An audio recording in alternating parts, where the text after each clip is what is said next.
In the previous video, I walked you through the inventory tab and its automated features. If you haven't watched that yet, tap the link on your screen. It is going to help everything in this video make perfect sense. Now let's jump straight into the sales tab. Before you start entering your real product information, make sure to clear the demo data just like we did in the previous video. In this case, I'm going to keep the first row for product 1 since it was used as an example earlier on, so we can actually continue from there. A quick reminder, while clearing your demo data, be very careful not to delete any of the formulas. And just like I explained while walking you through the inventory tab, if for any reason you accidentally remove a formula or possibly a header, you don't have to get yourself worried. You just go straight to the settings tab and click the restore array formula button or the restore header formula button. So the restore array formula button works if for any reason you discover that any of the gray columns are not updating as they are expected. So these formulas are stored in the first row of the gray columns. So while trying to edit your details sometimes, your data sometimes on the tab, you might mistakenly delete these formulas. But there is a protection in place. If this happens, you don't have to get yourself worried. Just go straight to the settings tab and click the restore array formula button. So this is going to automatically restore all your data in the gray columns. So for the purpose of the restore header formula button, this works if you notice that a header that contains a formula is deleted. Actually, not all the headers contain formulas.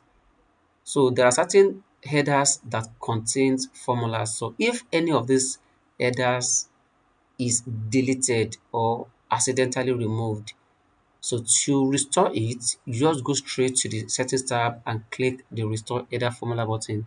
So this is going to bring everything back instantly. So with that in place, let's move on. Here in the sales tab as well, the ID columns, both the manual ID and the auto ID, work exactly as that of the inventory tab. So as usual, the auto ID is triggered when a valid date is entered. So let's enter a date of transaction. Once the date is entered, the serial number and the ID will automatically be generated. So you don't need to worry about those. With that done, let's move to the client column. So on this tracker, there is no preset client list. This is because the tracker is designed for all types of entrepreneurs. So you are free to type in any client name just to make sure the spelling stays consistent across all your entries. That consistency is what keeps your dashboard insights accurate and reliable. If you want a deeper breakdown of the customers, there is a client tab that is included in the tracker. It is hidden by default. So this is just to make the tracker clean. But if you need the tab, you can unhide it anytime. And if client tracking isn't really important for your business, you can hide the client column right here in the sales tab. No, this is because for many users, the focus is usually the sales performance itself. So the client name column is completely optional if you do not need it. Now let's move to the product column. Using the second row as an example, let's enter product 2 as our demo products. Now, just like in the inventory tab, product names must stay exactly the same across all tabs. That is how the automatic formulas stay linked and accurate.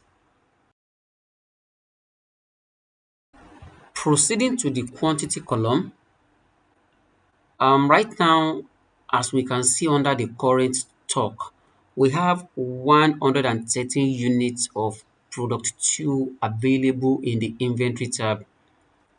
So now watch what happens when we record a sale of 40 units in the sales tab.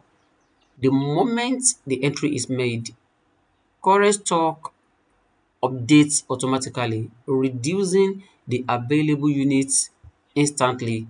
So this 40 units represents the quantity of product 2 that is sold for this transaction. Now, this real-time connection between both tabs helps you track stock levels accurately without even doing anything manually. Now, let's move on to the unit price column. This is where you enter the actual amount that you intend to sell the product. So here I'm going to enter $250,000. So this is the selling price that we recorded earlier in the inventory tab. The moment I do that, gross sales is automatically calculated by multiplying the unit price and the quantity sold. So in this example, that gives us $10 million. Now, if there is no discount that is offered for this product and if no item is returned, your net sales is going to match that number exactly. So in that case, your net sales and your gross sales are going to be the same.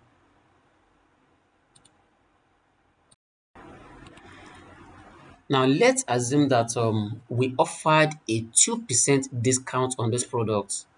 Now, 2% of 10 million is 200,000, which means that our sales after discount becomes $9,800,000.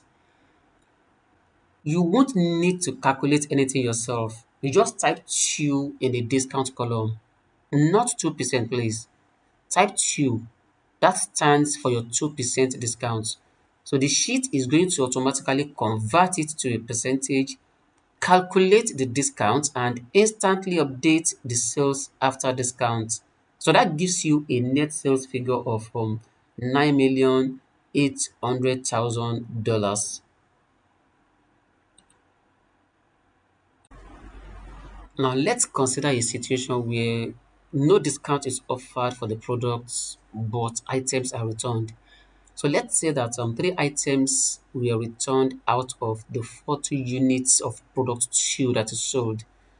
Now we enter 3 in the quantity returned column. The sheet is going to automatically calculate the return amounts. So in this case, it is going to calculate as 3 multiplied by the amount that is offered for sale, which is $250,000. So here we have a figure of $750,000 as the returned amount. Now, when you subtract this figure from the gross sales, which happens to be $10 million, so we have $9,250,000. And as we can see under the net sales, the sheet has instantly adjusted the net sales to that figure, which is 9.25 million. Now, the most interesting part of this whole thing is that there is no manual calculation that is required at all. The system handles everything automatically and keeps your figures perfectly up to date.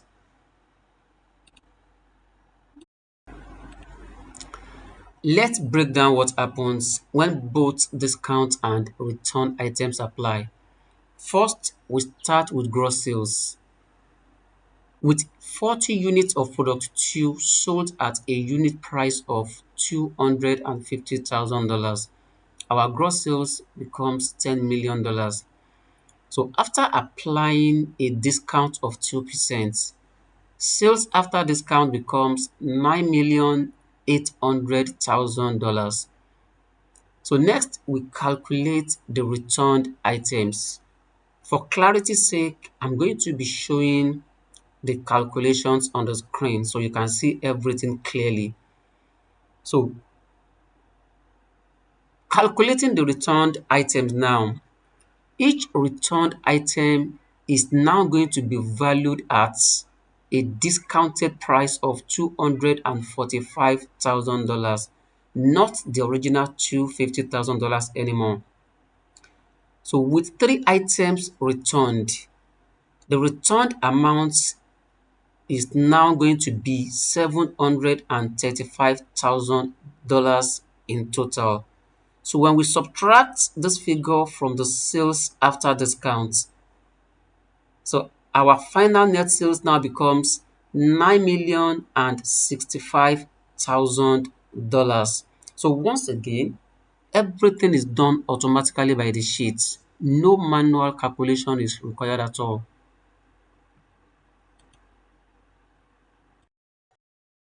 It's a good practice to also record the returned items in the returns tab. Actually, on this tracker, the returns tab is specifically designed for documentation and reference purpose. Bear in mind that all return related analysis and figures displayed in the dashboard come directly from the sales tab, not really from the returns tab.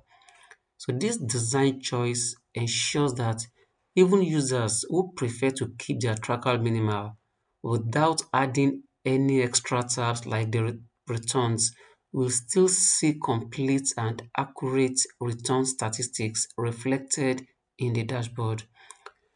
However, maintaining a detailed record in the returns tab is still highly recommended. This is because it provides a reliable audit trail for every returned transaction. This is especially useful for tracking patterns, verifying customer claims, or reconciling inventory discrepancies later on. And let's walk through how the cost of goods sold is calculated automatically in the sales tab. The system multiplies the unit cost of each product as recorded in the inventory tab by the quantity of items that is sold. In our example here, the unit cost of product 2 is $150,000. So we're going to consider two different scenarios. First is when no item is returned. So let's see how the cost of goods behave in this scenario. When 40 units are sold with no returns, the cost of goods sold is calculated as 40 units of the item sold multiplied by the unit cost, which is $150,000. So here the cost of goods sold becomes $6 million. This amount represents the total direct cost of the items that is sold, and it helps you instantly determine your profit per transaction without switching to any other tab. Now, considering the second scenario, in this case, we're going to look at a case where items are returned. Now, when returns are involved, the system adjusts the cost of goods sold automatically based on the actual number of units sold after returns. Now, with 3 units being returned, the total number of units that is sold becomes 37 units. So if 3 units have been returned, now we have 37 units of items that is going to be considered for sale. Now, in this case, the cost of goods sold becomes 37 multiplied by $150,000. And here we now have a figure of $5,550,000. So this ensures that your profit figures remain accurate even when discounts or returns occur. Everything updates automatically in real time, allowing you to see your true profitability for every transaction. Finally, the notes column allows you to add context to any transaction. For example, you could enter bulk order, um, negotiated 2% discounts. You see, notes like this help you to remember the story behind the numbers when reviewing your sales later on.